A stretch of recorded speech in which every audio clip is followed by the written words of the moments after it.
What's up, Shinans? We're diving headfirst into this gritty new take on Gotham's Guardian, the absolute Batman.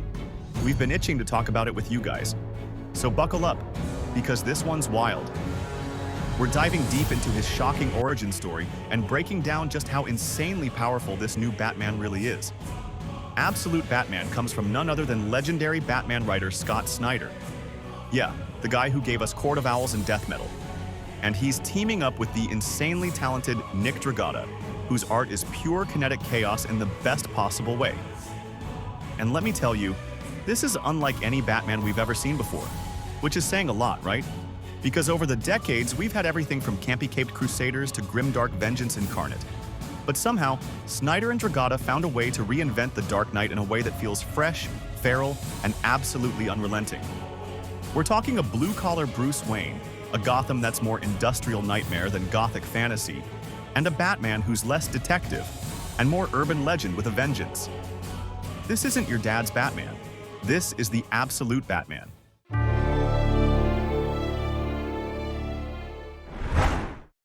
Forget the pearls.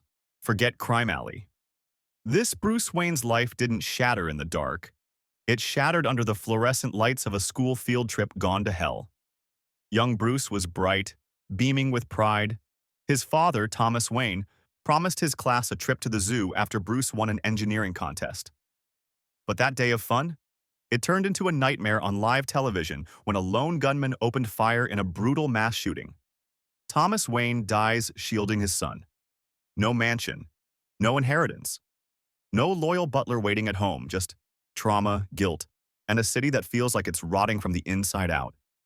And that's where this new Bruce Wayne is born. Not in wealth, but in the rubble of a broken system. Fast forward a few years, and Bruce isn't training with monks in the Himalayas. He's a mechanic's apprentice by day and a street brawler by night. He's angry, brilliant, and alone.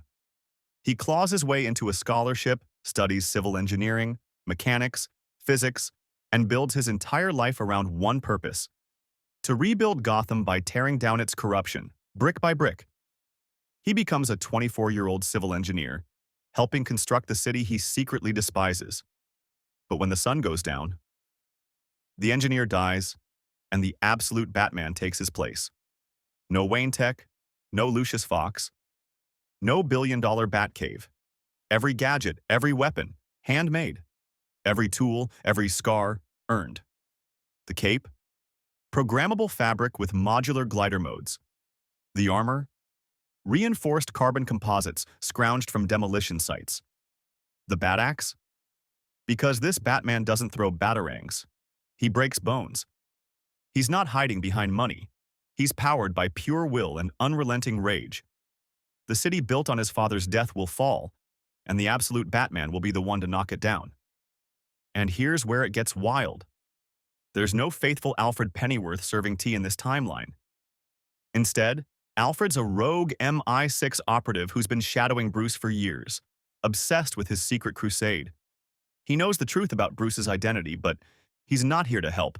He's here to use him. Imagine being hunted by the one man who, in another life, was your only family. That's the knife-twist tragedy at the core of the absolute Batman's world. This Bruce Wayne isn't a symbol of hope. He's a storm of fury, an architect of vengeance. And when he faces monsters like a steroid-jacked Bane or a deranged, homegrown Joker, he's not trying to outthink them. He's trying to outbuild them, outlast them, and break them. If you're enjoying the content, don't forget to hit that like button, subscribe, and turn on notifications. It really helps out the channel. Thanks for your support.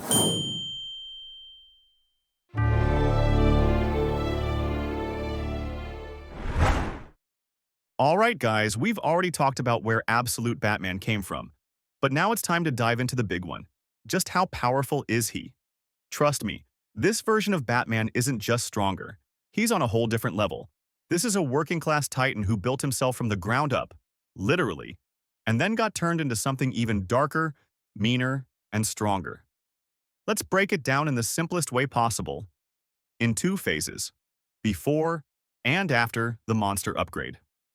So, before the crazy experiments and glowing veins, absolute Batman was already a total monster of a man. Forget peak human. This dude was super peak. 6 feet 9 inches, over 420 pounds of pure muscle, built like a world's strongest man, but moving like a professional fighter. Imagine Hafthor Bjornsson meets an MMA champ. That's the vibe. And the best part? He wasn't rich. No billionaire gadgets, no Lucius Fox tech lab. This Bruce built everything with his own hands, welding, modifying, and salvaging whatever he could. His Batmobile? Not a sleek car. It's a freaking modified mining rig. His weapons? His bat symbol detaches into a giant axe or hammer, because this Batman doesn't just punch you, he wrecks you. Even his cape doubles as a whip, a rope, and a glider, all DIY engineering. Combat-wise, this guy fights dirty. Still no kill, but if you're a criminal, he'll shatter bones and slice off a hand if that's what it takes. This Batman is raw violence with a moral code. Now here's where things go insane. Bruce gets captured by Absolute Bane, this version's Venom-fueled war machine. And instead of just fighting him, Bane experiments on him. Injects him with a permanent, supercharged form of Venom. Not the kind that wears off in minutes. This one rewrites his biology.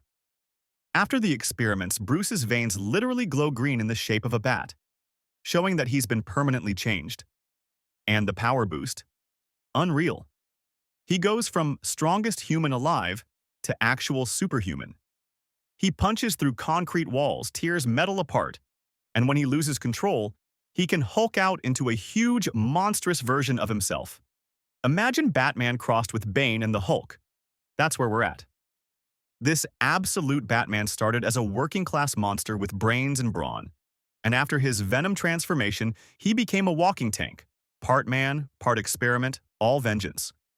This isn't the Batman who sneaks up on you. This is the Batman who breaks through the wall to get you.